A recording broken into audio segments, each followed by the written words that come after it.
तो ये कहानी राजस्थान के थार रेगिस्तान की है, जहाँ दिन में सूरज की तेज गर्मी झुलसा देती है और रात में सन्नाटा रूह कपा देता है। लेकिन इस रेगिस्तान के बीच बसा है एक ऐसा गांव जहाँ रात होते ही डर साए की तरह मंडराने लगता है। एक गांव जिसे सदियों पहले लोगों ने हमेशा के लिए छोड़ दिया। पर क्यों? कुलधरा एक समय पर पालीवाल ब्राह्मणों का खुशहाल गांव हुआ करता था। कहते हैं यहाँ के लोग विद्वान थे, संपन्न थे और दूर दूर तक इनकी बुद्धिमानी की मिसालें दी जाती थी।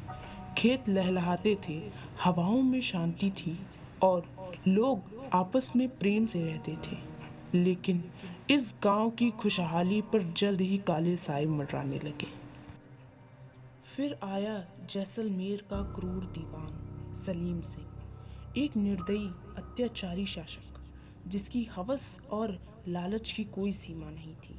उसने सुना कि कुल्हरा के मुखिया की बेटी असाधारण रूप से सुंदर थी और तभी उसकी नीयत खराब हो गई। उसने अपने सैनिकों को भेजा और ऐलान करवा दिया, या तो लड़की उसकी हो जाएगी या फिर गांव को इसके अंजाम भुगतने होंगे। गांव वालों के पास दो ही रास्ते थे, या तो अपनी बेटी को उस दरिंदे के हवाले कर दे या फिर कोई ऐसा फैसला ले जो इतिहास में दर्ज हो जाए। रात गहरी हो चुकी थी। कुलधरा के हर गांव में चिराग जल रहे थे, लेकिन किसी की भी आंख में नींद नहीं थी। गांव के बुजुर्ग, महिलाएं और युवा एक गुप्त सभा में इकट्ठा हुए। फिर जो फैसला लिया गया उससे किसी की भी रूह कांप सकती थी। गांव वालों ने कुलधरा को हमेशा छोड़ने के निर्णय लिया, लेकिन जाते जाते उन्होंने इस गांव को एक ऐसा श्राप दिया जिसने इसे सदियों तक वीरान बना दिया। यह श्राप था, आज के बाद यहाँ कोई बस नहीं पाएगा और जो भी इस गांव में कदम रखेगा वो मौत या पागलपन का शिकार होगा।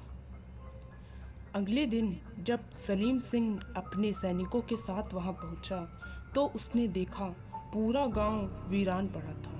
ना कोई आदमी, ना कोई औरत, बस सन्नाटा। से पागल होकर उसने अपने सैनिकों को गांव में रहने का आदेश दिया। लेकिन फिर कुछ ऐसा हुआ जिसे देख सब कांप उठे। एक एक करके उसके सैनिक चीखते हुए मरने लगे। किसी का गला अपने आप कट गया, किसी को किसी अनदेखी ताकत ने दीवार पर से पटक दिया।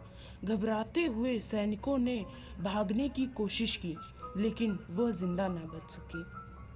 सलीम सिंह खुद भी उस रात कुलधरा से भाग निकला। कहते हैं कुछ महीनों बाद उसकी मौत भी बड़ी दर्दनाक हुई थी। उसका शरीर जल गया था, लेकिन किसी को आग लगाने का सबूत न मिला। क्या ये कुलधरा के श्राप का असर था? आज भी कुलधरा गांव में जाते ही एक अजीब सिहरन महसूस होती है। जो भी वहां रात बिताने की हिम्मत करता है वो कुछ न कुछ अजीब अनुभव जरूर करता है। कोई परछाई दिखाई देता है, कोई किसी के कानों में फुसफुसाहट महसूस करता है और कुछ लोग तो पूरी रात डर से सो ही नहीं पाते। एक रात कुछ युवकों ने हिम्मत करके गांव में रुकने का फैसला किया।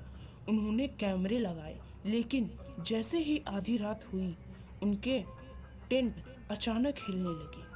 किसी ने अपने सिर के पास किसी के सांस लेने की आवाज सुनी और फिर उनके कैमरों ने कुछ ऐसा कैद किया जिसे देखकर उनके होश उड़ गए।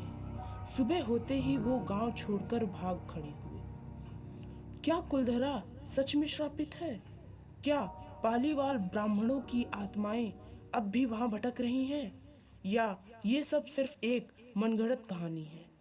ये राज आज भी अनसुलझा है, लेकिन यह बात तय है, अगर आप कभी कुलधरा जाएं तो वहां रात बिताने की कोशिश मत करिएगा, वरना शायद आप भी किसी अनहोनी का शिकार हो जाएंगे। आज की कहानी को यहीं पे विराम देते हैं। अगर आपको इस ऐसी और भी खौफनाक कहानियाँ सुननी है तो हमारे चैनल को सब्सक्राइब करें। अगली बार फिर मिलेंगे एक नए रहस्यमय के साथ। तब तक के लिए अंधेरे से दूर रहिए और हमेशा के लिए सतर्क रहिए।